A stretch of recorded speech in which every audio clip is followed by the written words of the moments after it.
ចូលឆ្នាំនេះគឺដូចតែឆ្នាំមុននឹងឯងគឺខាងខ្ញុំសម្រាប់បានមួយសប្តាហ៍ពេញហើយទម្លាប់ក៏ដូចតែរាល់ឆ្នាំដូចគ្នាគឺពួកខ្ញុំទៅវត្តនៅខេត្តបាត់ដំបងមុនគឺទៅបាំងស្កោជូនម្ដាយក្មេកនៅឯវត្តប្រផិតភិរាម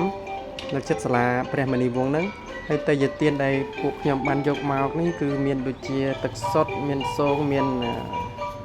បាយពីស្រាក់ផងដែរសម្រាប់ប្រកែព្រះសង្ឃពីទូគេចេះសូត្រខ្លះដែរធរនឹងអញ្ចឹងហើយកន្លែងហ្នឹងគឺគាត់សូត្រតាមគាត់សូត្រត្រូវអត់ខុសទេខ្ញុំទៀងស្ដាប់ដែរហើយក្រុមគ្រួសារពួកខ្ញុំឲ្យតែបុណ្យទានធំគឺតែងតែបានជួបជុំគ្នាហើយឥឡូវព្រោះអីតាំងពីខ្ញុំដូរមកធ្វើការនៅភ្នំពេញគឺកន្លែងការងាររបស់ខ្ញុំឲ្យតែបុណ្យទានធំដូចជាចូលឆ្នាំភ្ជុំបិណ្ឌនិងអកអំបុកអំទូកអីហ្នឹងគឺពួកខ្ញុំបានសម្រាប់ហើយសម្រាប់យូរទៀតបើថាការនៅធ្វើនៅសៀមរាបវិញគឺអត់ដែលបានសម្រាប់អង្គទេឲ្យតែបុណ្យទានគឺខ្ញុំរវល់ខ្ញុំអត់ដែលបានទៅជួបជុំគ្រួសារមិនងាយបានទៅតែម្ដងបន្ទាប់ពីបាំងស្គាល់ហើយខ្ញុំនិងកូននិងប្រពន្ធរបស់ខ្ញុំបានចេញដំណើរទៅបវលភ្លាមទាំងម៉ោងហើយជាខ្ទង់9ហ្នឹងហើយទៅដល់បវលហ្នឹងខ្ទង់ម៉ោង10ជាង7ដល់11ហើយនេះជាទស្សនវិជ្ជាតាមផ្លូវពីថ្មគោលទៅដល់បវលឆ្នាំនេះមកបានជួបជុំបងជួបជុំប្អូនទាំងអស់គ្នាខុសពីឆ្នាំមុនដូចគ្នាដែរឆ្នាំមុនបានជួបបងនេះឬក៏បងនោះឬក៏ប្អូននេះទៅបាត់បងទៅជួបប្អូនជួបបងក៏បាត់ប្អូនទៅតែឆ្នាំនេះគឺពួកខ្ញុំបានមកជួបគ្នាទាំងអស់ភាសាយើងធ្វើការនៅក្បែរគ្នាដែរមិនទៅឆ្ងាយដូចមុនបងស្រីខ្ញុំអីគាត់ជាពលករចំណាក់ស្រុកធ្វើការនៅប្រទេសថៃអញ្ចឹងគាត់ឲ្យបានឡើងមកទេដូចទៅហៅថាបុណ្យ3ដងអញ្ចឹងមានគាត់អាចមកបានតែម្ដងទេអាចដូចជាចូលឆ្នាំឬក៏ពេលភ្ជុំបិណ្ឌអីហ្នឹងចំណែកឯកម្មវិធីចូលឆ្នាំនេះក៏មិនសូវជារៀបចំបានធំដុំអីដូចឆ្នាំមុនដែរបងប្អូនហើយដូចបងប្អូនដឹងស្រាប់ហើយស្រុកយើងទៅតែមានបញ្ហាសង្គ្រាមថ្មីអញ្ចឹងមានបងប្អូនជនភៀសសិកខ្លះគាត់មិនទាន់បានត្រឡប់ទៅដល់ផ្ទះដល់ដីស្រុកកំណើតគាត់វិញនៅឡើយទេដូច្នេះយើងក៏មិនអាចធ្វើកម្មវិធីធំដុំដូចមុនឲ្យសប្បាយខ្លាំងដែរឥឡូវដល់ផ្សារខ្នាតរមាសហើយកាលពីខ្ទង់20ឆ្នាំមុនអីបងប្អូនវត្តខ្នាតរមាសនេះគឺសប្បាយណាស់គឺជាវត្តដែលល្បីបំផុតមកនៅក្នុងស្រុកបវលនេះដោយសារអីមានកម្មវិធីលេងច្រើនមានមនុស្សតែងតែលេងចូលឆ្នាំនៅហ្នឹងគឺអ៊ូអរខ្លាំងមែនតើពីមុនពេលចង់មកដើរលេងចូលឆ្នាំនៅខ្នាតរមាសហ្នឹងគឺពួកខ្ញុំតែងបបួលអ្នកណាដែលមានកោយន្តតលខ្លួននៅផ្ទះអញ្ចឹងណាហើយរៃលុយគ្នាចាក់មស៊ូតឲ្យគេជូនមកដើរលេងបើសម្រាប់គេអ្នកមានលុយគេជួលឡានទៅគេចេញជិះឡានបង់លុយហើយលុយក៏មិនសូវមានចាយច្រើនដែរលុយរកខ្លួនឯងមកដើម្បីទុកចាយពេលចូលឆ្នាំហ្នឹងបើខោអាវអីពុកម៉ែអីគាត់អ្នកចេញឲ្យប៉ុន្តែលុយចាយត្រូវរកខ្លួនឯងបើនិយាយពីអាកាសធាតុវិញបងប្អូនអើយឆ្នាំនេះក្តៅខ្លាំងណាស់សីតុណ្ហភាពឡើងដល់41អង្សាតែក្តៅយ៉ាងណាក៏មិនឈ្នះចិត្តចង់ជួបបងជួបប្អូនជួបជុំគ្រួសារពុកម៉ែដែរហើយណាមួយទៀតយើងក៏មិនងាយបានជួបជុំគ្នាដែរតែរមមានឱកាសបុណ្យទានធំចឹងម្ដងគឺយូរ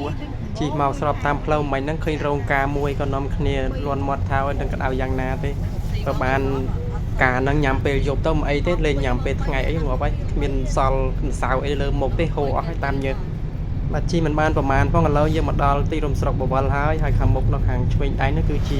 វិទ្យាល័យបវលវិទ្យាល័យដែលកាលខ្ញុំរៀនពីថ្នាក់ទី7ដល់ទី12ឥឡូវគេធ្វើអគារថ្មីខ្ពស់ច្រើនដែរក្នុងសាលាហ្នឹងពីមុនអគារខ្ពស់មានតែមួយទេជាអគារដែលចាស់សល់ពីជំនាន់មុនសង្គ្រាមទៀតយូរបានមកម្ដងចេះតែមានអារម្មណ៍ថាប្លែកភ្នែកម្ដងបន្តិចតែគេអភិវឌ្ឍជាងមុនអគារថ្មីខាងមុខខ្ពស់សន្លឹមដែលគេកំពុងសាងសង់នេះខ្ញុំសង្ឃឹមថាជាសន្តាគារឬផ្ទះសំណាក់ទៅចោះបើសិនជាអញ្ចឹងវាស្រួលពេលដែលខ្ញុំមានមិត្តភ័ក្តិដូចជាមិត្តភ័ក្តិបរទេសខ្ញុំក៏ចង់មកលេងស្រុកកំណើតចង់មកយល់ពីជីវភាពអ្នកភូមិខ្ញុំអីចឹងអាចមានកន្លែងសម្រាប់ឲ្យគាត់ស្នាក់នៅដល់ផ្លូវបំបែកហើយផ្លូវបំបែកទៅឆ្វេងនេះទៅត្រង់គឺដល់សំពៅលូនភ្នំព្រឹកអីហ្នឹងហើយបើមកខាងស្ដាំដៃវិញគឺមកខាងទៅលវាសឿទីមានជ័យវិញផ្លូវហ្នឹងបំបែកទៅដល់ហ្នឹងដូចគ្នាហើយផ្លូវទៅស្រុកខ្ញុំទៅភូមិកំណើតខ្ញុំហ្នឹងគឺទៅខាងស្ដាំដៃប្រាប់ឲ្យហើយខ្លាញ់លោមានបងប្អូនណាមើលវីដេអូឲ្យចង់មកលេងភូមិខ្ញុំដែរពេលខែចូលឆ្នាំអញ្ចឹងណាគឺសប្បាយពេលល្ងាចឡើងយើងអាចលេងចេះទឹកចេះអីលេងម្សៅអីនៅមុខផ្ទះរៀងខ្លួនមិនចាំបាច់ទៅដល់វត្តក៏បានដែរជារៀងរាល់ឆ្នាំឃើញបងប្អូនគាត់ធ្វើដំណើរពីភូមិផ្សេងមកពិសេសគឺពេលល្ងាចត្រជាក់ហ្នឹងគឺពួកគាត់មកឲ្យមានទាំងកយន្តមានទាំងឡានទាំងម៉ូតូគាត់ទៅលេងនៅវត្តក្នុងភូមិរបស់ខ្ញុំហ្នឹងអញ្ចឹងពេលដែលពួកគាត់មកដល់គឺពួកខ្ញុំតែងតែឲ្យពួកគាត់ឈប់សិនដើម្បីសុំចាក់ទឹកនិងប៉ាតម្សៅតែពួកយើងអាចបានមានការច្រកទឹក ជាថងគប់អីទេអត់មានទេគឺលេងមានឥឡូវហ្នឹងគឺសុំដងទឹកចាក់ជាផ្ទាល់វិញចិត្តដល់ផ្ទះម៉ែហើយនៅសល់តែប្រហែលជាខ្ទង់1គីឡូជាងទៀតដល់ហើយมันឆ្ងាយប្រហែល2គីឡូម៉ុតនេះទេហើយបើសិនជាគិតចម្ងាយពីផ្សារបវលមកគឺ5គីឡូដល់ផ្ទះតែម្ដងហើយភូមិនេះគេហៅភូមិព្រៃទទឹងអញ្ចឹងចេញពីភូមិព្រៃទទឹងកាច់ទៅឆ្វេងហ្នឹងគឺទៅភូមិស្លោកខ្លាញ់កាច់ចូលទៅតាមខ្លងទ្វារវត្តស្លោកខ្លាញ់ហ្នឹងតែម្ដងអត់តែបើទម្លាប់ខ្ញុំហៅភូមិខ្ញុំថាភូមិទួលមកៈតែវាជាចំណោះរបស់ភូមិស្លោកខ្លាញ់ដោយសារភូមិខ្ញុំជាភូមិតូចហើយពួកយើងគ្រប់គ្រងដោយមេភូមិតែមួយទេហើយមេភូមិនោះគឺគ្រប់គ្រងភូមិស្លោកខ្លាញ់ហ្នឹងហើយតែខ្ញុំមិនដឹងថាយ៉ាងម៉េចដែរដោយសារតាំងពីខ្ញុំដឹងក្តីមកគឺគេហៅភូមិខ្ញុំថាភូមិទួលមកៈតែពេលទៅរៀនទៅអីគឺទៅរៀននៅសាលាបឋមសិក្សាគោកស្លោកខ្លាញ់ហើយទៅវត្តអីក៏ទៅវត្តស្លោកខ្លាញ់ដែរខុសតែឈ្មោះភូមិគ្នាក្តីសម័យរបស់ខ្ញុំហ្នឹងគឺខ្ញុំតែងតែចង់ឃើញផ្លូវដែលចូលទៅភូមិស្លោកខ្លាញ់នេះគឺអភិវឌ្ឍអាចជាផ្លូវបេតុងក៏បានផ្លូវកស៊ូក៏បានបើថាកស៊ូដូចជាពិបាកផ្លូវនេះវាតូចដែរខ្លីអញ្ចឹងចាក់បេតុងទៅព្រោះយូរឆ្នាំហើយវាផ្លូវនេះគឺនៅតែហុយដដែលហ្នឹងបើសិនជាចាក់បេតុងមកវាស្អាតស្រស់ស្អាតភូមិនេះអត់សូមអត់មានដីហុយហើយនៅពេលមានបុណ្យទានចូលឆ្នាំអាចតាក់ទាញមនុស្សអាចបនលេងបានច្រើនអញ្ចឹងធ្វើឲ្យបងប្អូនប្រជាពលរដ្ឋដែលរស់នៅក្នុងភូមិនេះអាចរកចំណូលបានពីបុណ្យទានហ្នឹងគឺគាត់អាចលក់ដូរអីអញ្ចឹងណាបងប្អូនអញ្ចឹងគាត់អាចទទួលបានចំណូលដើម្បីផ្គត់ផ្គង់គ្រួសារបាទឥឡូវដល់ភូមិហើយដល់ផ្ទះហើយផ្ទះខ្ញុំគឺផ្ទះម្ដាយខ្ញុំនៅខាងមុខហ្នឹងមិនមែនផ្ទះខ្ញុំទេខ្ញុំអត់ទាន់មានផ្ទះមានអីទេខ្ញុំអត់ទាន់មានលុយធ្វើផ្ទះ